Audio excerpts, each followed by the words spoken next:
welcome to the Imposter Syndrome Club. My name is Jessamy G, flying solo today without Miss Alice Edie because unfortunately she is unwell or potentially avoiding the topic of this chat that we are going to have today with our amazing and gorgeous guest, Jaz from Jaz Designs, aka your pricing queen. Welcome, Jaz. Thank you so much for having me. This is a moment. This is a milestone that I'm just going to pop up on the shelf amongst all of the other knickknacks and just be like, yep, I did that. I'm finally here in the pink pod that is the Imposter podcast. Yeah. Yep. You're on the inside.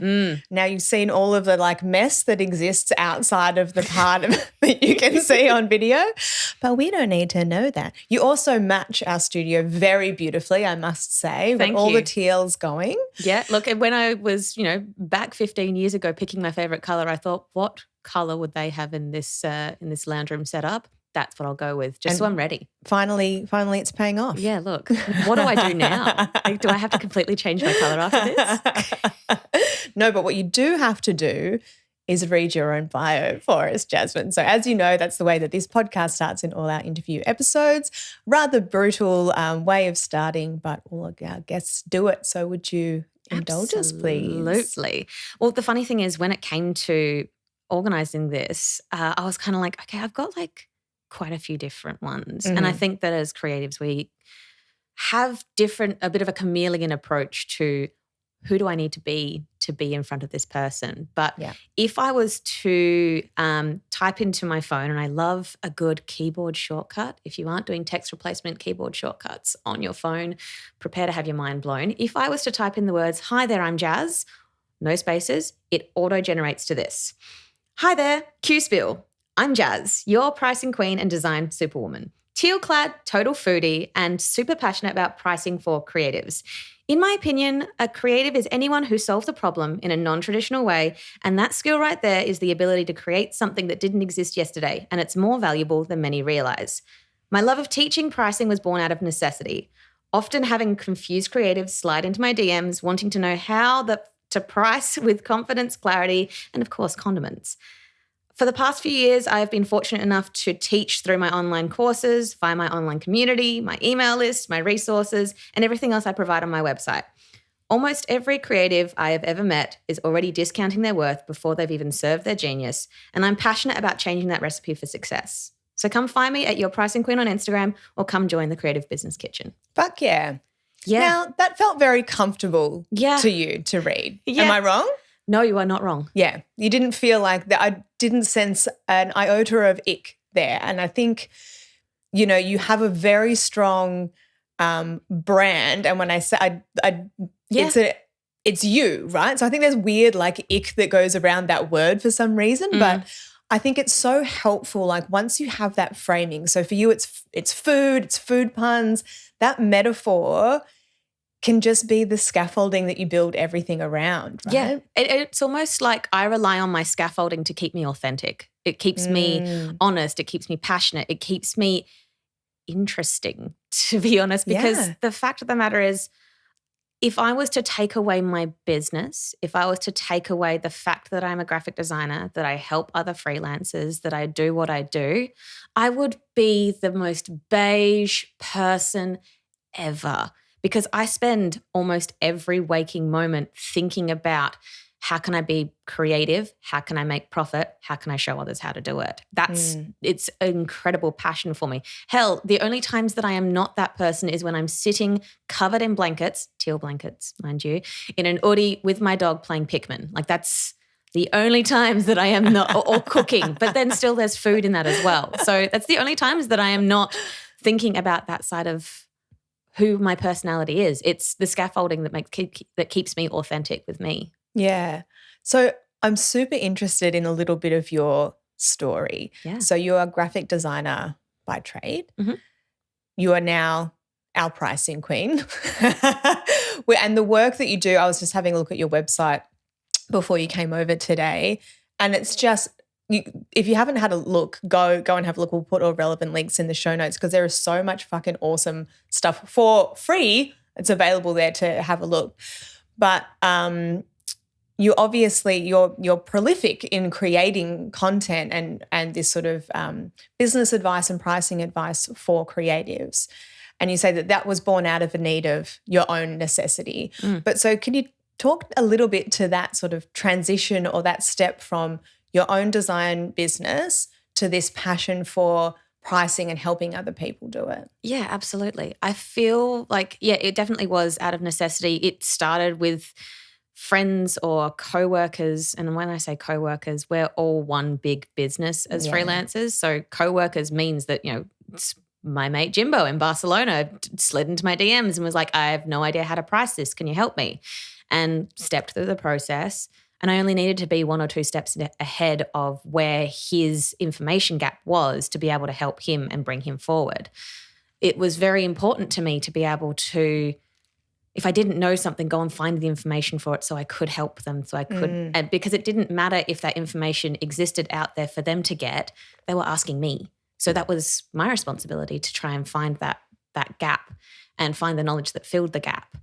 It's really quite funny that so many have said, oh, well, aren't you training your competition or aren't you making it so that you're having less work potential? But it's never been that for me. It's never been a case of like, oh, if I help them price themselves and we were put up together against each other, we wouldn't actually be serving the same thing. So to me, it's really important that this is my legacy. This is what I give back. This is what I create.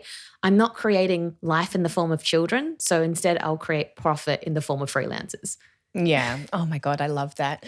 I'm a very big believer in the philosophy of a rising tide lifts all boats. Absolutely. And it is just like, it's actually true on a practical level too. Like it feels nice on a philosophical level, but it's actually correct. Yeah. Like it works. The funny thing about benefits. cliches are generally there because they work. They are a cliche because they have proven the standard or lasted the test of time of like, yeah, that still is true. Yeah, that's right. You'll love this, Jazz, actually. I gave a keynote a few years ago at VisConf, which was the graphic recording, graphic facilitation-based conference, the first one that we had in 20-something, pre-pandemic, so who knows? Time doesn't have a continuum post-2019 till now. It's just like can we get all of that time back just to do stuff again? Yeah. Can we get those years of our life back that somehow seem to be in a vortex? But anyway, I digress. But gave a talk on exactly this subject of a rising tide lifts all boats, and that we don't have to fight for the same piece of the pie. We can just make more pies. Oh, absolutely. And I think that's what's so beautiful about the work that you do and the spirit in which it's done is that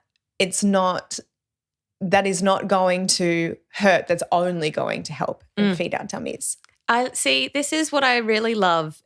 The reason why I teach through food is because it's infectious. It makes it so that other people start thinking about things in food and then they try and get in on the joke and they succeed. And it's just like, okay, cool. We're speaking the same language because you've kind of adopted the language that I have. And I think that's the other part about the whole a rising tide rises all ships is that if we start all talking in the ways that help us grow as freelancers, as business owners, and start sharing these conversations that make you realize that, freelancer doesn't mean famine. Yeah. Freelancer doesn't mean that you're giving up the capabilities that employed people have. It's just in a different package and it requires different things. Where do you think that comes from, this sort of like ideal of like the starving artist, that it's almost valuable to lean into that trope and there's almost something like icky or gross about wanting to be able to pay your fucking mortgage or even beyond that, to aspire to make good money, to be successful, to buy a fucking yacht. I don't know, like that's all perfectly fine, but there's something that when you put that lens on creative industries, and it's not only creative industries, by the way, I think it's also things like, if you're a childcare professional or things that you're meant to, there is an external understanding that you're meant to love it so much that you do it for free. Where do you think these tropes come from and how can we kill them? Death to all tropes. Excellent. I like that. I think it actually comes from the mentality that you should hate work. Oh, yeah. That you should that work is a necessary evil, that it's a bad thing. And the moment that you enjoy it, discount code applied. It's so frustrating and it's so infuriating because it then creates shame around the people who do love what they do. Yeah. That do something because there's a larger reason or a higher power or whatever they're called to do what they're doing. If they love what they do, they should do it because they love it. No, you should do it partially because you should do it because it makes you money, but you should keep going because you love it. Yeah, that's so, so interesting. So my husband, Dan, who you've met, is a video editor and filmmaker, and he recently left his job. He, for the first time in a long time, had a 9-to-5 full-time job for the last year and learnt that is not the life for him, as it's not the life for me either, but gave it a go.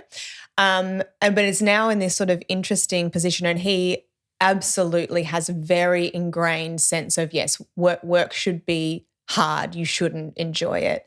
And he has noticed in himself, as soon as he starts to enjoy something, he feels guilty and feels like someone, and this is by the, like, he's doing the thing exactly what he's meant to be doing. And there's no police. There's no work police around being like, hold up, son, you look like you're having too much fun. And it's Do awesome. you know how much you were enjoying yourself? Yeah, exactly. And it's awesome that he can recognize that. But what an interesting and so sad that is so incredibly common that you think, oh no, someone's going to find me out and I'm going to get in trouble for not, quote unquote, working hard enough because I'm enjoying it. Absolutely. It's I would even say mildly infuriating. It's like hot and spicy infuriating. Like it makes me so frustrated because there's nothing wrong. If anything, it's actually incredibly right to love what you do. And it doesn't matter if that's creating a painting or creating a bomb-ass spreadsheet. Like if you love what you do, that's actually a really great thing. We shouldn't be sitting there going, oh no, I should like this less. Yeah. Jesus, what a terrible way to live if you're trying to diminish your joy from the thing that is literally taking up a majority of your time in your life. If we're to go by the whole idea of like 8 hours of work, 8 hours of sleep, and 8 hours of play, one, let's be honest here that the 8 hours of sleep is great to get. I think of it as a serving suggestion personally. Yeah, absolutely. Serves a family of 4. I am the family of 4. But then that 8 hours of work, like that's a third of your life that you're spending working. And if you're doing it so that you can capture that extra 8 hours of joy outside of work, you're going to feel like you're shortchanged. You're going to feel like you're in that living to work instead of working to live process. And I don't think that it's either. I think it's creating and cultivating a space in between where we enjoy what we do and then we get to enjoy outside of that as well. And if that outside is so much less than the work, but I'm still enjoying it, I'm going to feel fulfilled. Yeah. I think this is I kind of reject the framing of work-life balance on a personal level just because to me they're quite inextricably linked in a way that I enjoy. So for me, I don't think that that's detrimental. It's more of a like work-life integration for me. But it's very personal, and that is something that you have to work out each as an individual where your comforts lie with that. For me, it feels good. To try and separate them isn't fun for me. But speaking of, tropes and cliches, some of which are useful and some of which aren't, there's the old saying of find a job that you like and you won't a job that you love and you won't work a day in your life or whatever that is. I feel like that's also very unuseful in the other direction because it's like, yes, it's great to love what we do, but also some of it is fucking boring. Like some of it is work. And I think it's just with those two sort of competing narratives that work should be hard and you shouldn't have fun, or you should love what you do, and if you find the thing that you love, you won't work a day in your life. Like neither of those things are true. Yeah. But they're kind of the options that we're given. Yeah. And there's so many more options. It's like being told chicken or fish when you know they've got lobster out the back. Like, come on. Yeah, give me them claws.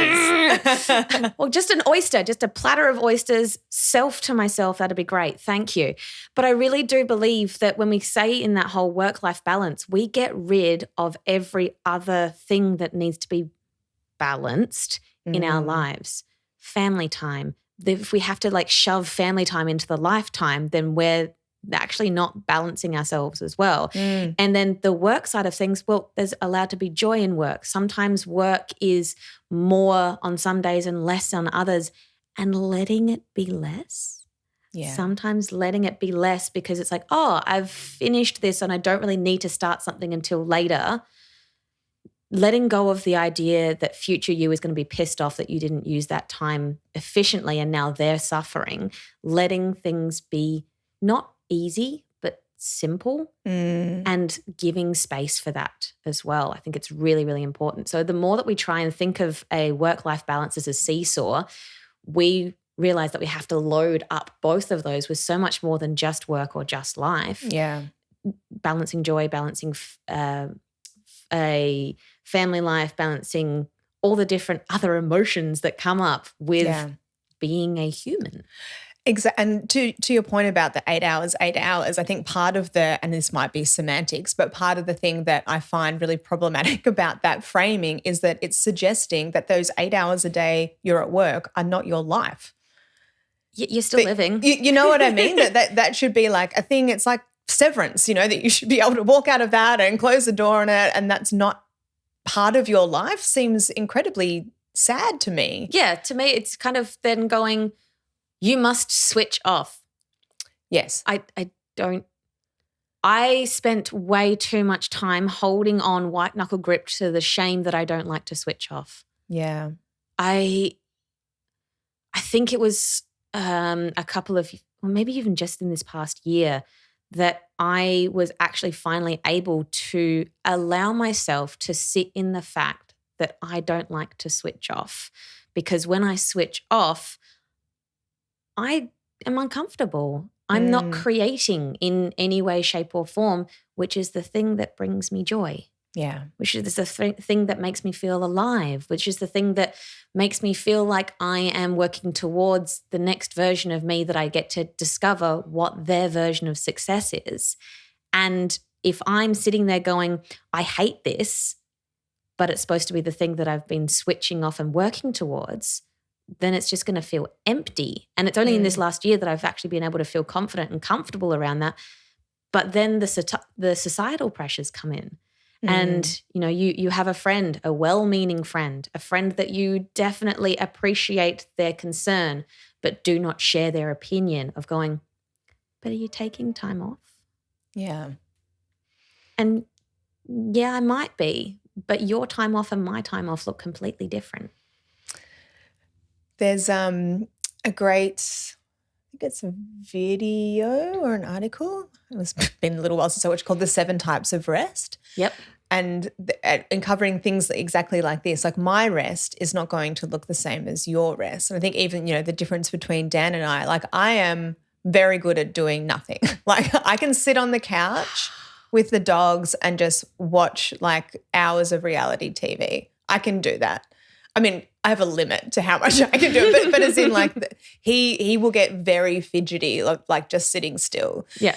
The addition of the dogs has been good for me because now I can reframe it as spending quality time with my dog daughters rather than just being a lazy bitch. But that is not, if he tried to do that, that is not restful for him. Mm-hmm. So he is, when he's creating, he's making music, like I guess there has to be the right sort of framing around it. So you're not doing it for a deadline, you're doing it for the amount of time that you enjoy it. And when you stop enjoying it, you stop doing it. But there is no correct way to rest and recharge.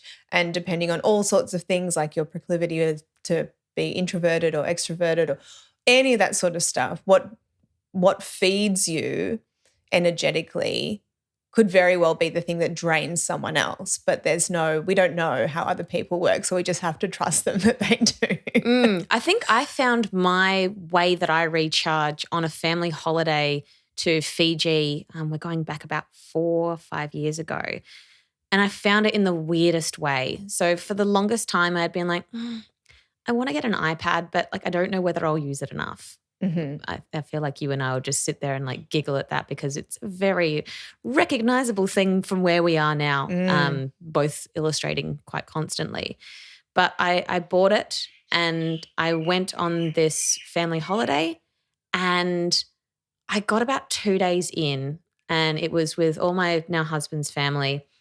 And they're not necessarily loud and they're not necessarily over the top, but it's a lot of spending time together. It's a lot of sharing. It's a lot of playing with the kids and that quality family time that some people get their energy from, that social interaction that fills their cup. And there was one day where I think Ro had gone down to go and spend time with them in their room villa that they were in. And I said, actually, I think I just need just some time. I'm working on this piece. I'm really liking it. I'm just going to give myself some time. And I 2 hours later, skipped down those stairs with more pep in my step than I had in so long. And it's that moment that it clicks for you of just like, oh, this is how I get my energy. This is how I get to explore that. And I then, being the multi-passionate ADHD sparkly-brained gal that I am, then went, okay, how can I make this in my business? Not because I wanted to make money from it, because I wanted to include it in my 8 hours of working joy. And this is why I think, when people are like, oh, everyone who's multi-passionate or every creative tries to make a business out of whatever they're creating, well, why is that such a bad thing? I think it's because I'm definitely inclined that way for a lot of things too. It's like, well, if I'm doing the thing, I want to go all in. Absolutely. But I think that sometimes that is very beneficial for me and sometimes it's detrimental because for me personally, I do need to have some things that it's like you don't have to like now be a professional burlesque dancer or fucking whatever. Like you can just do that for fun. You don't have to like follow, like even just recently. So I ran a marathon recently, not to brag. And the hair tosses begin. Any opportunity to bring it up, I will. But did you say that you ran a marathon? Yes. Have you heard? Oh, yeah. No. I've run a few actually, but the thing is, this time around, previously when I've done it, I've really enjoyed the process. I found the process of training, I mean, when I say enjoyed, like obviously you have runs where you're like, why the fuck am I doing this? But, the feeling of having a goal, working towards the goal, achieving it feels good. This time around, it didn't. For whatever reason, I had other stuff going. It just felt like a grind the whole time. I still got there. I still did it. But it's like actually why?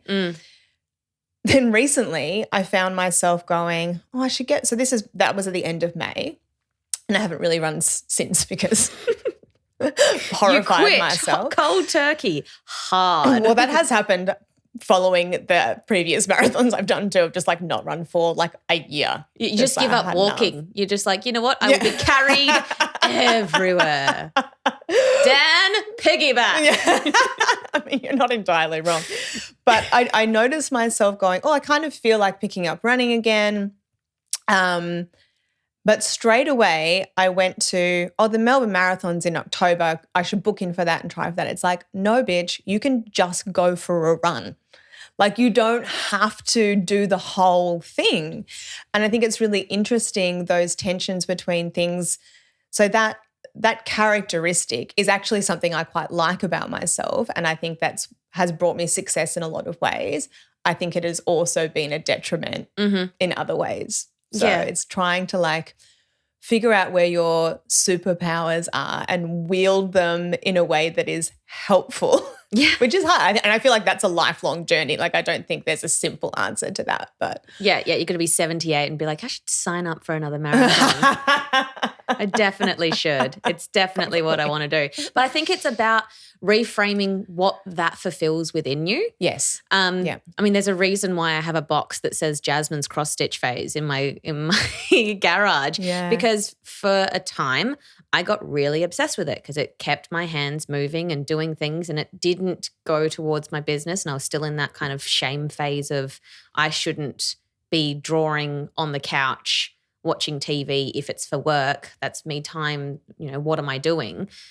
And so I had to go into something and use a different tool that I wasn't going to be able to make money from. And then I overcommitted. And then I literally was just like, I'm going to do this massive one that's going to be like one of my illustrations but made as a cross stitch. I like planned it out and everything, paid for the subscription on the app to like plan out the pattern, got all of that and went, nah, it's too big now and I don't really, it's lost its shine, it's lost its sparkle. It hasn't got the thing anymore.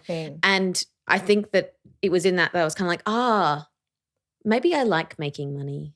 Maybe I like the pursuit or the joy or the little bit of a chase or the little bit of a idea that I can create something that didn't exist yesterday that helps someone tomorrow but makes me money today. Like it's not shameful to want to do that and get comfortable with that. So, I don't necessarily have many hobbies outside of my work. I have like sports. Last night we won netball. It was great. Yeah, it was a blowout, like 14-34, and they put me in keeper. Yeah. Now I am not keeper height, but then I also like dance on the weekends and do Zumba. I was in a run club. Shout out to Full of Beans Run Club. I will come back. I promise. Once it gets warmer, I will come back. I promise. But finding the extracurriculars that are fulfilling a different side of me. They're helping my health and they're helping my mental health as well, because it's really that's more important to me. And then just sitting in the joy that is creating things for my business, that I'm creating something that's helping other people make money as well, it's just finding that sweet spot for myself. You touched on something that I relate to a lot, and which has been quite a journey for me as a business owner, in that when I first started as a freelance graphic recorder and illustrator, there was not one part of me that ever thought I would get excited by the business side of things. So that was like the bit that you had to do so you could draw the pictures. Perfectly fine. What really came as a surprise, so I'm now 13 years in running my business, and at some point in there, not only did I start to not hate it, I started to enjoy it. Yep. It started to creatively inspire me. When the pandemic first hit, I had never, obviously I was also incredibly fucking freaked out because a lot of my work is live and at workshops. Simultaneously, I had never felt more creatively inspired probably in my life, because it was this whole new set of problems that we'd never faced before. And I was lit up from the inside, on the phone to my clients, working out like, how do we do this virtually? What does this look like? What tools do we need? I was so inspired from the business model side of things. And I can see this in your work too, right? And if you look at my Thinking Colour is my company, if you look at the website, I also use colour as the scaffolding for all of my stuff. So lots of colour puns, all of that sort of thing. And that is, to me now, where I get my creative juice from, is from that side of things. Now, that doesn't necessarily mean that will happen for every freelancer or business owner. You might find that you get someone else to do that side for you, for someone that turns them on. But it was a very interesting journey. And when I felt that shift, it was very uncomfortable. Very, very uncomfortable, because I thought, well, what does this mean? Am I not a real creative anymore? Am I not a real artist if that's not the thing that's turning me on about this job anymore? And it was a real identity shift that was hard, honestly. Yeah, it definitely is a shift that is necessary, really. I remember sitting there going, they didn't really teach us that it's only about 30% of the time you design in your own design business. And I used to like rage on it and be like, oh, why didn't they prepare me for it? They didn't prepare you for it because traditional education is trying to make it so that you're employable, not so you're a business owner. That's why you would go and get a business degree, or you would learn about business in a different way. And I feel like there's so many more of us that are freelancers and solopreneurs now that it probably should be something that is largely taught or largely developed, because taking that mindset into it, it makes you feel like you're missing out on being a designer by having to be a business. But one of my favorite educators, Blair Enns, says that the work that you do, sometimes the way you price it can be as creative as the work itself. And like you can sit there and get really creative. And when you get really creative with how you price a job, that is finding joy, because you're creating a space where you don't need to discount. You don't need to swap that time in a way that leaves you hungry, that leaves you out of pocket, that makes it so that you're actually working with the client within their budget, but it's more of an investment because you're either working with them long term or you're getting creative with the way that you serve that price. And that's what I started to love about business. And, I'm a creative problem solver. I like to find the ways that things work and how they can work either better, differently, or in a different space for someone else, because not everything's going to work for everyone. But you will find out what doesn't faster by doing than thinking about it. Yeah. So let's talk about the money, honey. Let's get into it on pricing. And again, this has also been a huge journey for me over my career. I think, one of this is going to sound quite dumb and obvious, but when you've only, I've had very few real jobs in my life. So money feels very personal. So because for me as a freelancer, it was, when I'm talking about money, it's mine. It's my, so to reframe it, to think to ask someone for money, that the feeling of it to me was like, I'm asking for this money out of this person's pocket. That was a real game changer shift for me, because obviously I didn't really believe that, but that was the overwhelming feeling. And with more practice realizing it's just it's numbers on a page. They have a budget. We work within that or work what's in or out of that budget. They're not going to be upset with you for quoting an appropriate amount. But I feel like that's how I felt for a really long time, was that, oh no, this is rude, or this is too much, and worry about how they would feel, because money was a very emotionally driven thing for me, but it's not most of the time for other people. So roundabout way to start the question about money, but you talk about charging with confidence. Yeah. How do people build that? And no, I'll leave that. I'll come back to my second question. How do we do that? Well, at time of recording, I'm literally doing a Charging with Confidence masterclass this weekend, which if you're listening in the future, you can grab the replay. DM me, babes. So there's actually so much in what you've just said. So when you said, I'm asking clients for money, I wrote that in big black letters across my mind and scratched out the word ask. Because you're not asking. You're letting them know the ticketed price to access your genius. You are letting them know the entry fee to get in, to be able to access the incredible skills that you have. We're not asking, we're letting them know. And a lot of the time, confidence comes from mind shifts and from information cultivation. So the mind shifts that you would probably need to do sooner rather than later are understanding you're not asking. Yeah. Understanding you're not taking.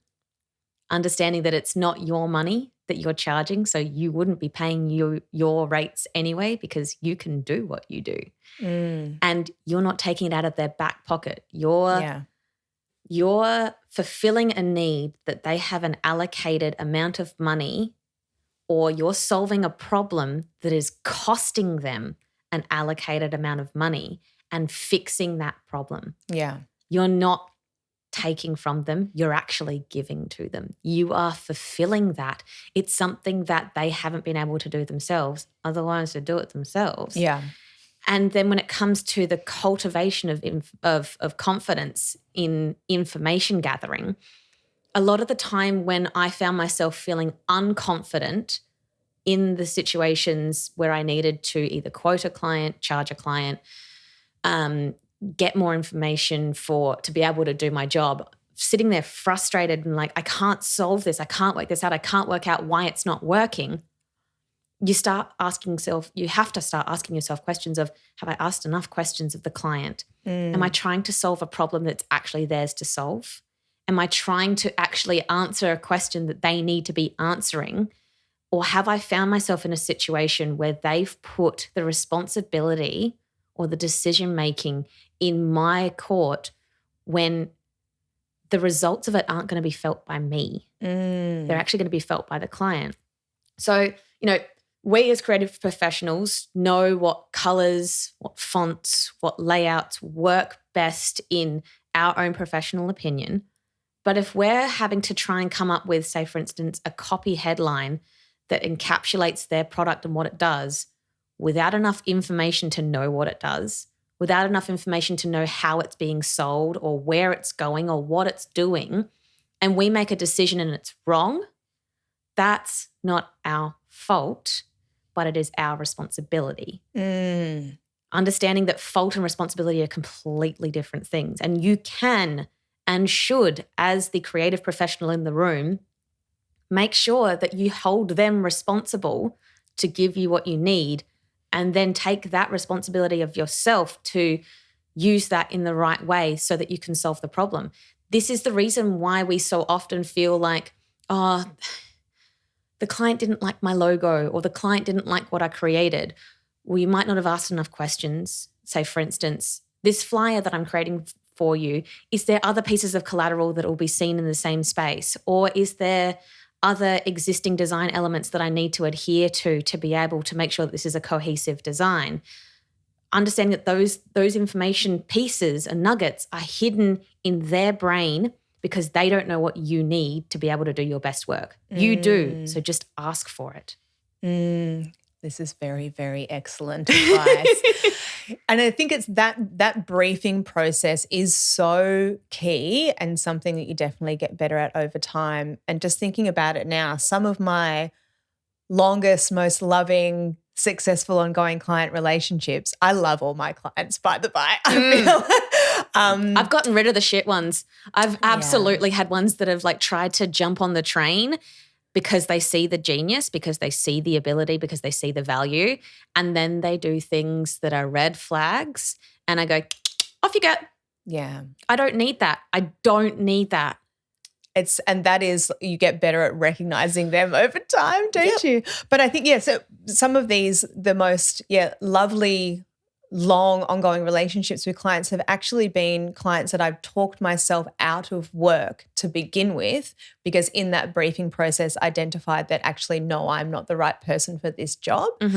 Because I don't want to do a job that I'm going to be shit at. They don't want that in the end product. Like, that's not fun for anyone. I don't enjoy it. They don't get what they want. But what that does is that builds rapport and trust with that client. So next time something comes around, it also gives me the opportunity to say, this actually isn't my specialty. This is the kind of thing that I would be really good at. So in 6 months' time, a thing that sits squarely in the Jessamy camp, they're not going to hesitate to make that phone call because they know exactly what I do, because we've gone through it really in a really detailed way, and they know that I'm not going to fuck them around. But that is, particularly early on, quite a scary thing to do. And also comes with a certain level of privilege, I suppose, in a sense that, like, you got to particularly when you're starting out, you may take on more things with like shitty clients or work that like maybe is not the thing that you are the best at because you got to pay the rent. Yeah. So acknowledging that side of it too. Mm-hmm. But yeah, that briefing process is so key to enjoying the work. Absolutely. And I think it's also developing a checklist for yourself or a process for yourself in checking in with why you feel unconfident. Why is this particular thing setting off alarm bells in your brain that you can't, won't, shouldn't? Fight or flight is setting in and you're like, shit, this is not good. Something's wrong. Something's actually wrong. And you go, I don't know if I ... I don't know if I can do the work. Can you do a test? Is there a reason why you're not sure that you can do the work? Is it something that you've never done before? No, I've done it before. Okay, well, why are you unsure? Because it's not exactly the same. Okay, can you do a test? Can you do something? Can you go on literally like we're doing Who Wants to Be a Millionaire, but it's like Who Wants to Be a Freelancer? Can I phone a friend and ask for a question? Yeah. Can I get 50-50? Like what is the potential outcomes? And going through that process for yourself of going, what are the situations where I show up and I feel like I lack confidence? Is it when I am having a conversation with a client? Can it be done over email or can it be done over a Zoom? Or how can you hack the mainframe of the way that you communicate? And sometimes that's putting in structures and systems to make sure that you got all the information. Sometimes it's making it so that you put a boundary in, like I don't quote on the phone. I don't quote in person because I will panic quote. Yeah. So it doesn't serve me. And in that situation, I need to go and collect more information, collect more data. I had a client literally yesterday, so day before, booked a call with me. So on my website, they can either submit a brief or book a call, ideally both, so that when they turn up on the call, I've got as much information as possible. Yeah. And she was asking questions of like, well, what's a ballpark this and what's a ballpark that? And I'm like, look, I can give you a ballpark, but what if I smash it at the ballpark? Like that's not going to be helpful for you because you're now going to be having a different idea of what you're going to be up for. Yeah. And it's not going to be good for me because I'm just not going to have the information that I need. So I said to her, before I can even quote, I need you to send me the copy. I need you to send me the brief. I need you to send me the details. I need a list of deliverables, any expectations, any deadlines. These are the things I need to be able to accurately quote what you need. Yeah. And then what I did, and this is a little bit of a tip for anyone who's listening, when you have those situations where you go back to them and say, this is what I can see, the two approaches I can do it are this or this. Here are the things I foresee being potential hurdles. Can we solve them before we even start? And here's the cost. Then after it, supply them with a potential future thing that you can help them with. So for this particular client, I'm doing some DL flyers for her and some collateral. I said, look, we can go on a more pared back approach, very professional, very corporate, or we can lean into a more illustrative look where we can have a bit more fun with it and it becomes part of your brand. I foresee that we don't have this element and this element and this element.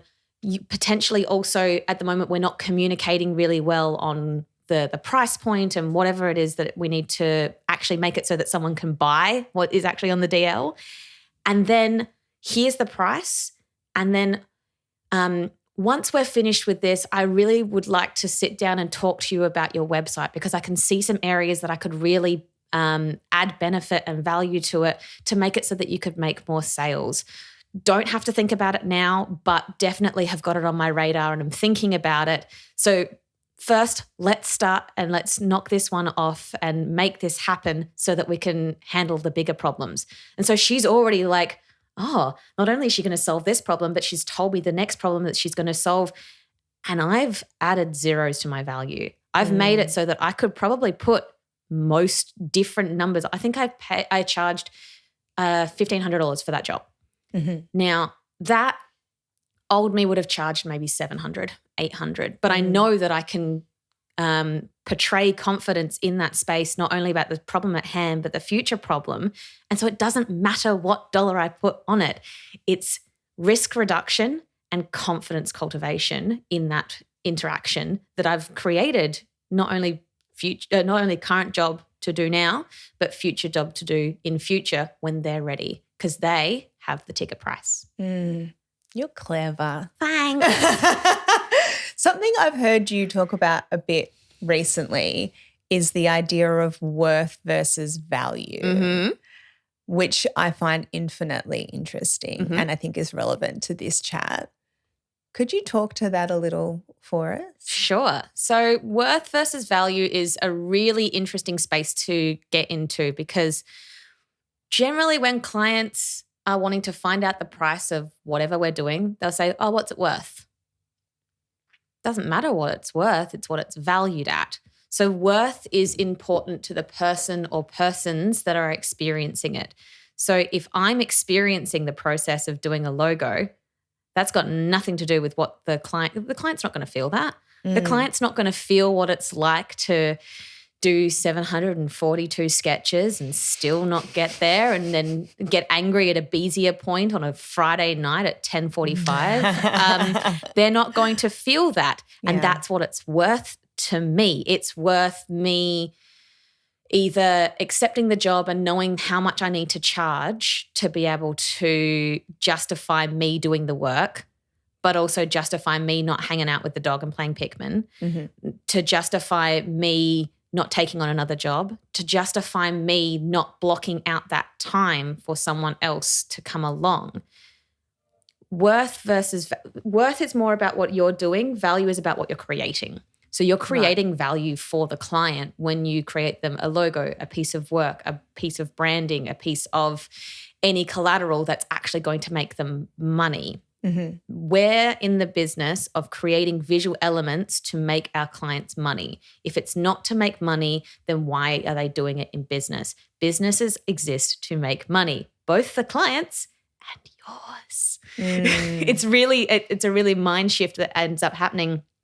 And the other thing that we get tripped up on is we chuck a self on the front of worth for no apparent reason. Your self-worth has nothing to do with that equation, because the client can't make money off your self-worth. If they can, that's a really weird interaction, and I probably would suggest another industry. But your self-worth is not tied to what you create. Yes. At all, especially when it's someone else. Like, you're putting your dollar amount on that value that you're providing, but you're not putting a dollar amount on your self-worth. You are infinitely, infinitely more worth than you think. Yeah, that's so, and I think that many creatives do. It does feel that way, which I think probably plays into a lot of why it feels so icky to put a big number on that, because it feels like you're telling someone, I, Jessamy, as a person, am worth this much money. But what it is, it's saying working with me and what I create is worth this. Yeah. Totally. Totally. And your dollar amount that you put on your time, effort, and energy will be more expensive than at least 1 billion people, and less expensive than at least another 1 billion people. Like, you're not ever going to be the cheapest, and you're not ever going to be the most expensive. Yeah. But you, in your situation, get to choose which one you want to be today. Yeah.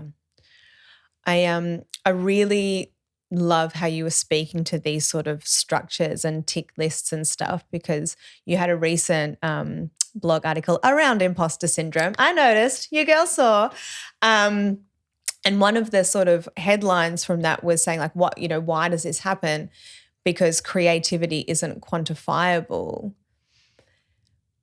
Is that, like, is it? Like that, because essentially what we're trying to do is, in a way, kind of quantify it.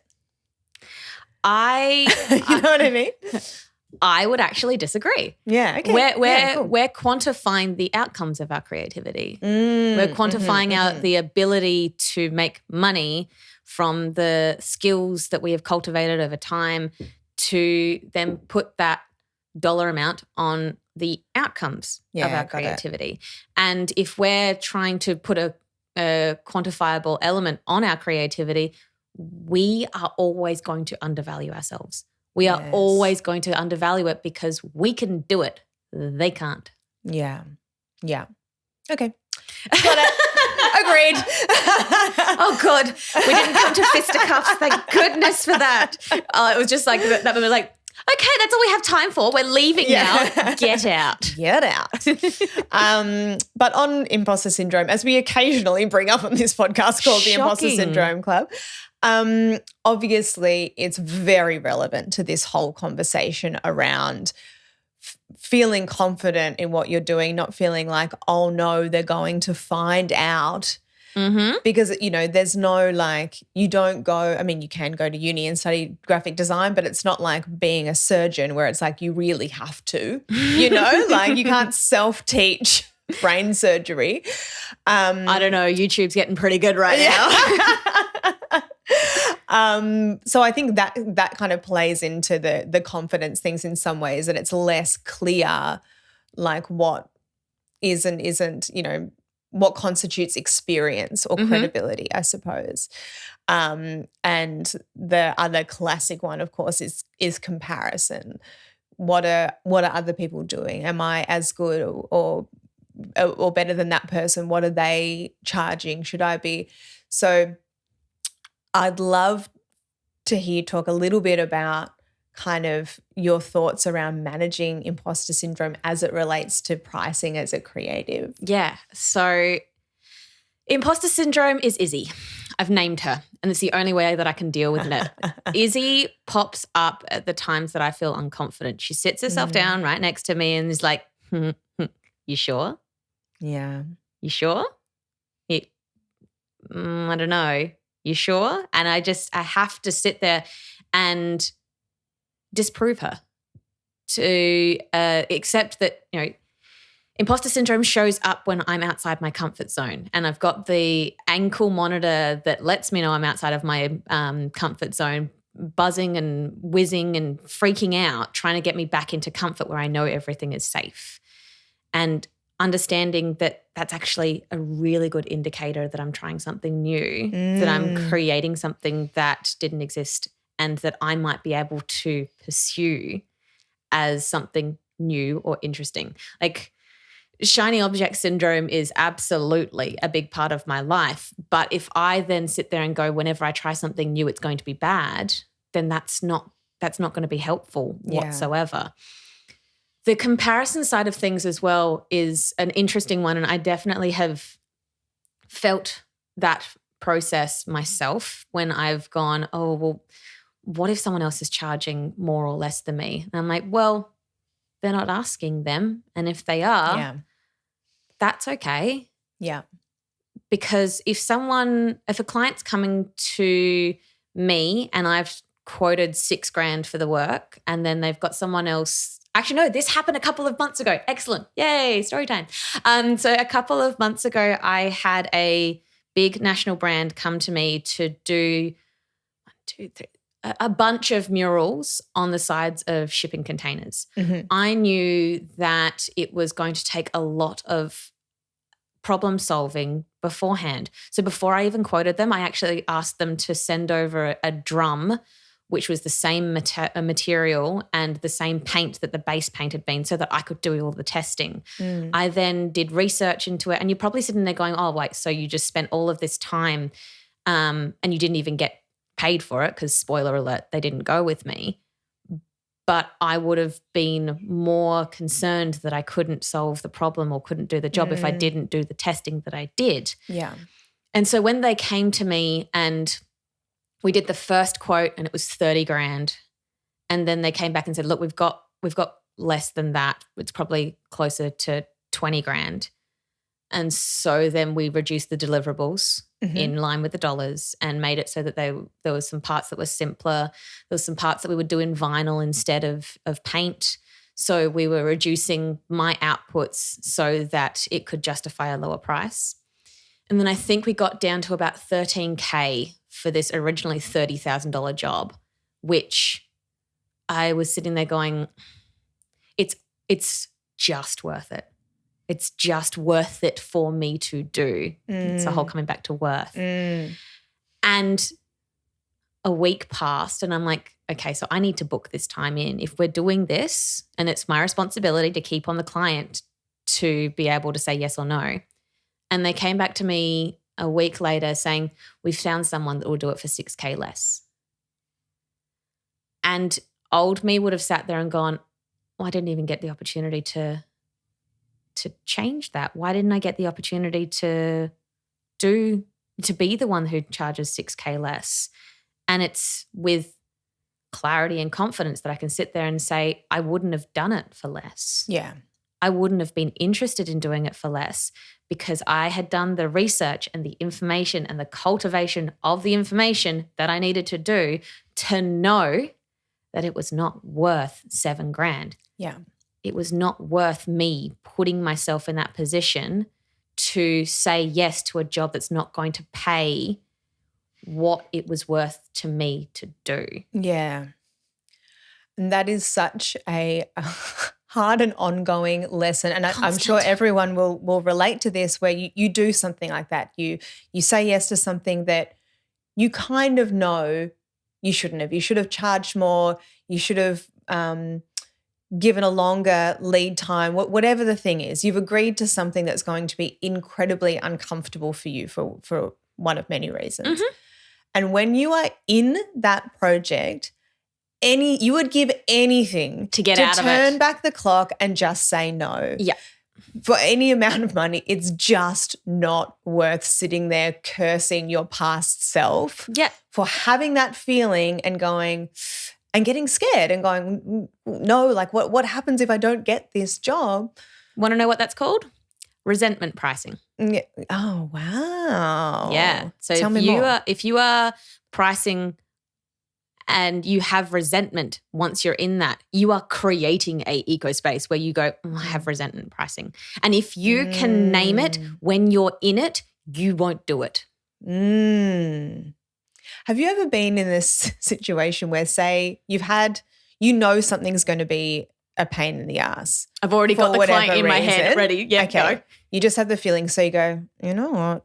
I'm just going to really jack up this fee. That's going to be my what's the word? Like justification. Yeah, perfect. Thank you. But then they say yes and you still go, fuck. I do think it's funny, but I think it's useful in the sense that times that I have done that, and there haven't been many, to be honest, and I've noticed there was no joy in it for me. There was no like, oh, great, I'm going to, get this this is a really nice chunky bit of cash. Mm-hmm. It's only ever been, oh, well, this has revealed to me that it is not worth really any amount of money to me to put myself through the stress of this for whatever the reason is, crazy deadline, annoying client that's going to be very micromanaged or whatever the thing is. Like, your spidey senses go off to a thing. Yeah. Is that something that you practice, putting the nuisance I have a name for charge on top? Yeah, I have a name for it. It's called a FAF. I put a fuck around fee on problematic clients because I know that what I'm doing is justifying the crap that they're going to pull later and trying to make it worth it. And you will find your FAF fee will go up each time that you experience it. Yes. And it will price those people out. You will get to a point where it's just like, you know what, it's $10K minimum for that kind of job. And they'll be like, oh, why is it so much? And I'm like, because I have done it before. I know the shit that's coming up. Yeah. And I can also see that you are someone that's going to entreat me as an employee, whereas ideally I'm a service provider. But in most situations like that, you got to step into that advisory role of the advisor who knows and has expertise in that existing thing. And a lot of the time when they are the micromanager, the overthink, it's because they're scared. Yeah. It's because that you may have not communicated that you are a unrisky investment, but it also might be that they've waved red flags more than a Macy's Day Parade and you literally need to leave. Like you literally need to say no.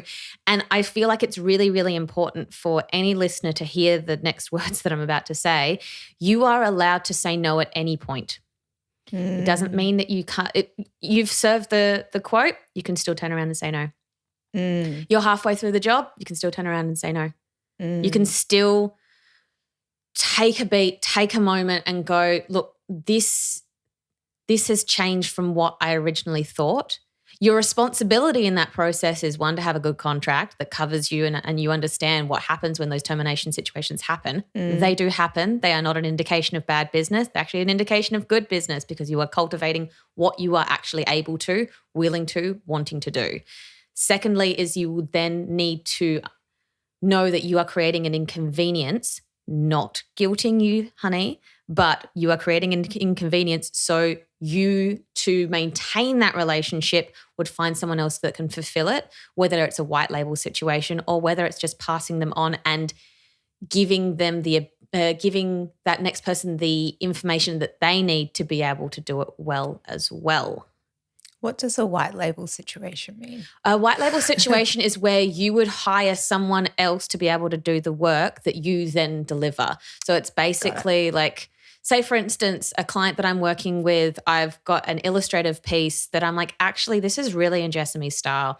What if I reach out to Jessamy and say, hey, I've got this job that I'm working on. This is the information. It's my client, so I'll be doing all of the information back and forth. You don't have to worry about dealing with them directly. But then I take what your rate is, I then put on a markup, and then I send that to them. And the markup is to justify the relationship that we have, but then also to justify the work that I'm going to need to do to be able to work that relationship between the both of you. Yeah. So it means that you can then bulk out what you can do for clients, make yourself more valuable, and therefore be able to charge the larger dollars because you are solving a larger problem. Got it. You're so clever. Why are you so pretty and clever? This is a slight sidestep, but I mentioned this briefly when I saw you at Creative Mornings last week, and this is a topic that I'm quite passionate about. And I'm very interested to hear your opinions on it, because I'm pretty sure that they will align with mine. It's about cheese, right? It is about cheese. It's so good, right? I camembert it. No, it's about... Oh, Brie Hayes. Oh, stop it. Okay, enough cheese puns. I didn't think I would ever say that in my life. But so when I bumped into you, and the reason why I brought this up, not only because it's been a sort of a personal passion thing, I think, for me over years, a conversation had just happened online. So there's a graphic facilitation Facebook group that's very active, has a very active global membership. And this is a conversation that has come up there many times, which is around pro bono work. And I think that there is a quite damaging and very reductive view on pro bono work, where it's gotten to the stage where if anyone even, puts out a, hey, like there's this company, they don't have budget, no one's asking anyone to do work, right? But it has become such a reductive conversation that it's just like, hard no, how dare you even ask? Now, there is still a lot of work that needs to be done in this area, but if I think of the pro bono opportunities and relationships that I have had over time, one of them being with Creative Mornings. So I did the graphic recording for Creative Mornings for maybe 6 years, and I am now host of that chapter. TEDx Melbourne, about a decade I've worked with them. I love working with these people. There is no money involved. There is absolutely an exchange of value. And I think this is where the conversation needs to be more nuanced, because you also might choose to do it because it's a passion. You just care about a certain issue, so you want to support it. But there are so many more useful questions that can be asked rather than just saying, hard no, how dare you? Discuss. I have more thoughts amongst ourselves. But I'll throw the mic to you before I go on my monologue about it. Years to come, there'll be like a acting student who's like, I'm doing the monologue of Jessamy on pro bono and scene.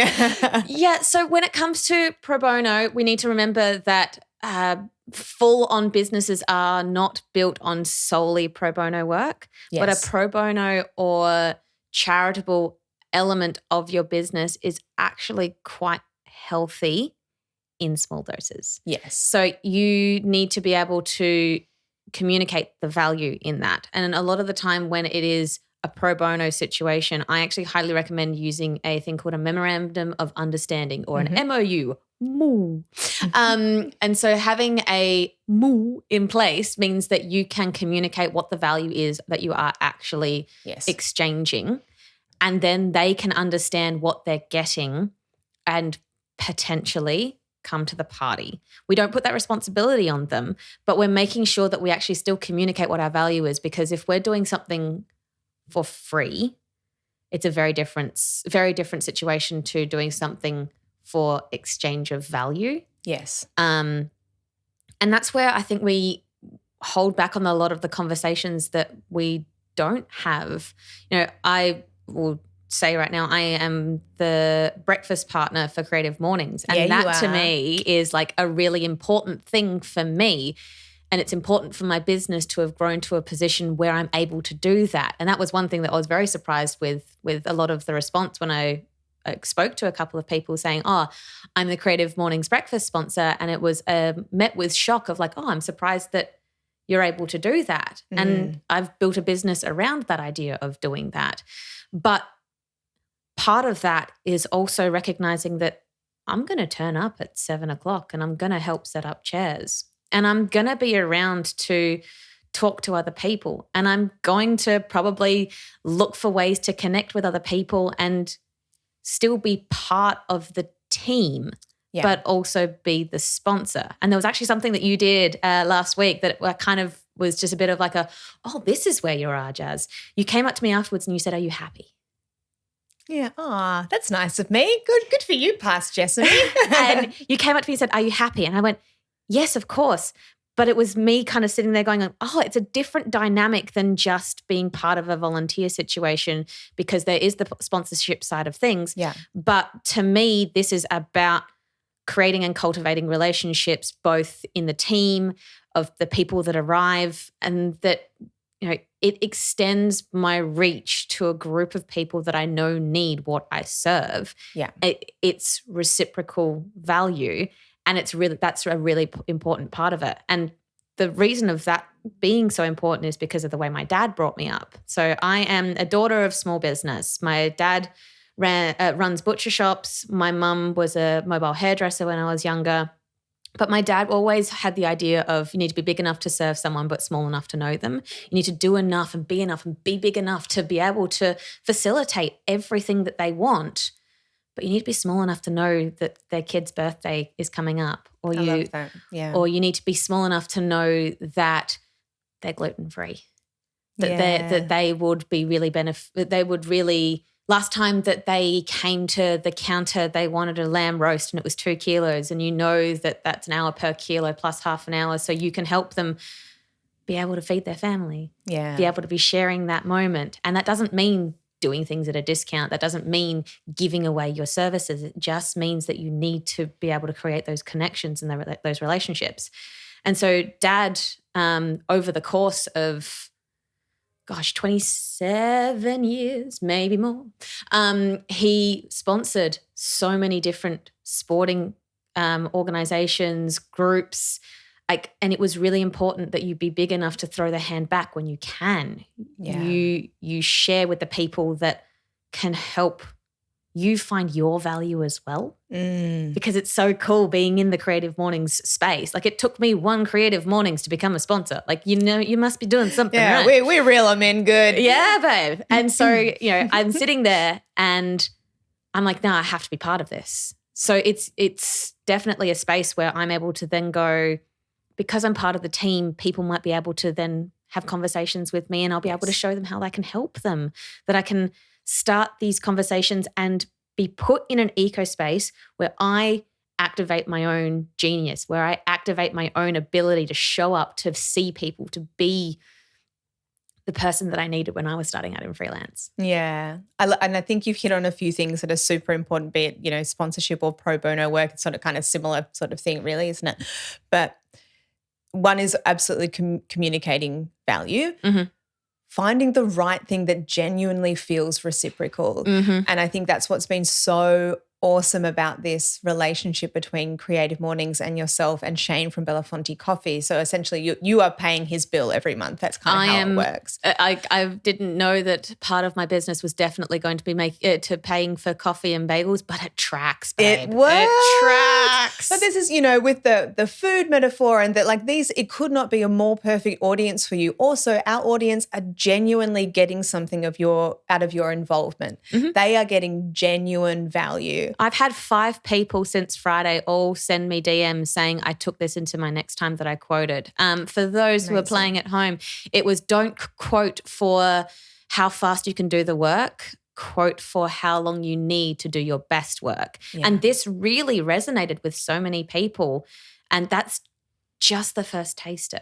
Yeah. That's just the first thing to get them to start thinking differently, because that's that mindset shift that then will actually shift you into not being the starving artist, but being the hungry creative. Yeah. Oh, hungry creative. I love it. But yeah, it's one of like when everything works, there's no ick. There's no weird feeling around money. Like, yeah, there is money involved in this particular situation, but there is, because the benefit goes in all directions, it just clicks. So I think finding those right relationships with the right people is so important. But then also, and it's something I've spoken about with pro bono work as well, when like questions to ask yourself when considering whether to take it on or take on a sponsorship is, am I going to commit to doing what I need to do to make the most out of this relationship? Yeah.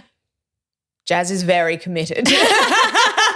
But that's why you got a text last night being like, I've ordered coasters. And you're like, of course you've ordered coasters. I love it. But there is some, in order when you're talking about that, reciprocal value and stuff, you do also need to put some effort in to make sure that happens. And I think that's something I have and haven't done in the past with sort of pro bono relationships that I've been in. And it's like, oh yeah, like I also have to step up and make sure if I'm going to make this investment that I get what I expect out of it. Some of that responsibility sits on me too. Yeah, absolutely. Because otherwise we're sitting there going and falling back into that resentment pricing, because I'm not getting paid shit for this. Yeah. So then you do a bad job, and then they get the experience, and then it just doesn't feed or fuel you both passion-wise and paid-wise.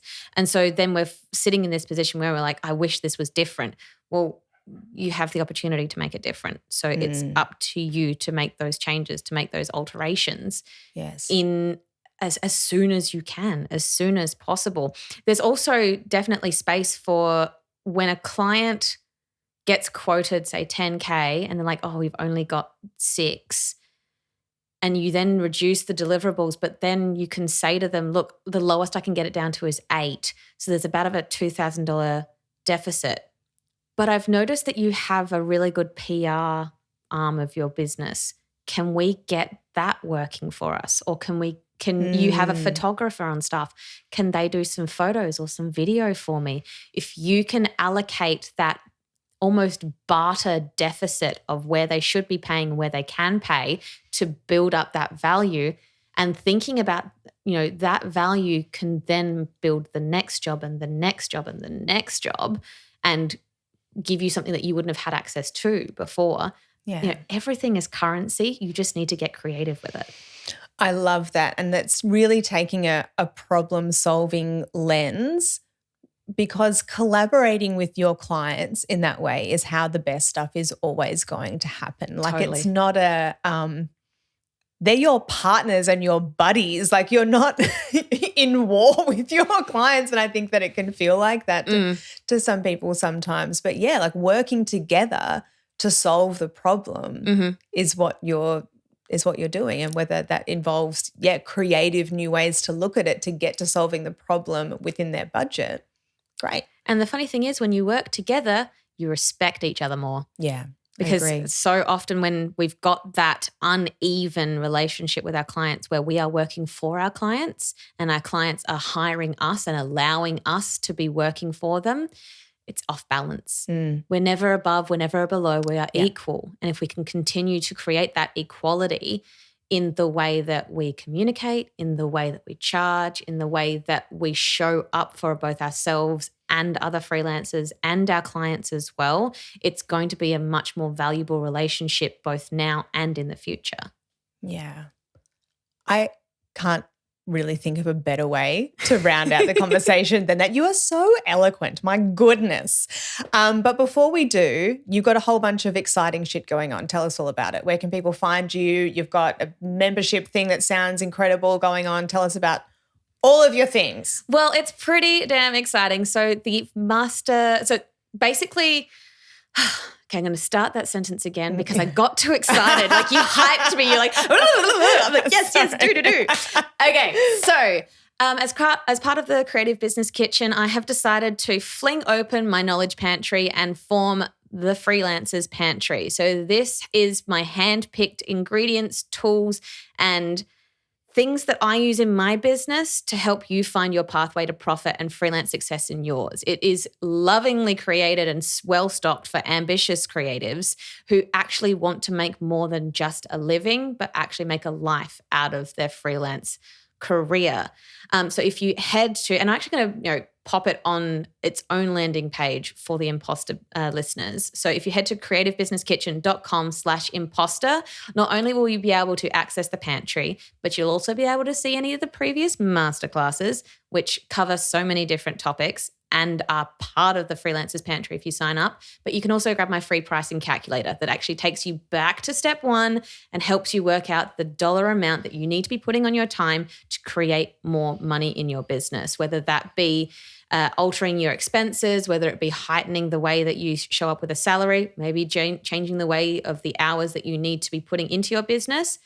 That way, then it will take all of those. It's like a handy dandy calculator, and I really, really love it. It's a very nerdy moment that I sat there and I custom coded it into my website. I love it. And so it takes you through that process of starting with your salary, adding all of your expenses for both living and work, taking the amount of hours that you have in the day to actually make billable work, gives you a number that you need to charge, but then gives you the next steps to realize that swapping time for money isn't all it's cracked up to be. Yeah. And there are smarter, more creative ways to be able to put a dollar amount or an access point on your creative genius.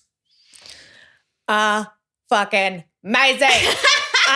Jaz's website is incredible. Whether you sign up to the, what's it called again? Creative Pantry? Freelancer Pantry? I'm sorry. You did it. Freelancers Pantry. Freelancer Pantry. Or not. I mean, I think for the value that you get, it's probably pretty worth it. But even just, you will see going to Jaz's website, the amount of resources, blog posts, the pricing calculator, all of this stuff that is there for free, as well as follow her on the gram at Your Pricing Queen, because there is so much useful shit on there. So yeah, I'm hyping you up because I actually can't believe the amount of incredible content that you put out for free. Because a lot of people, sit there and go, oh, it's too expensive to charge more. Well, it's more expensive to charge cheap. Let me help you with the first step. Yeah. Well, thank you on behalf of all creatives that have had weird, icky shit around money. Yeah, babe. We're trying and we will prevail. Yeah. Fuck yeah. Jaz, thank you so much. You've been an absolute joy. I could keep talking to you forever. Looking forward to seeing what you cook up for us next. Yes. Thank you so much, and peace out, everyone. Peace out. Thank you for listening to the Imposter Syndrome Club.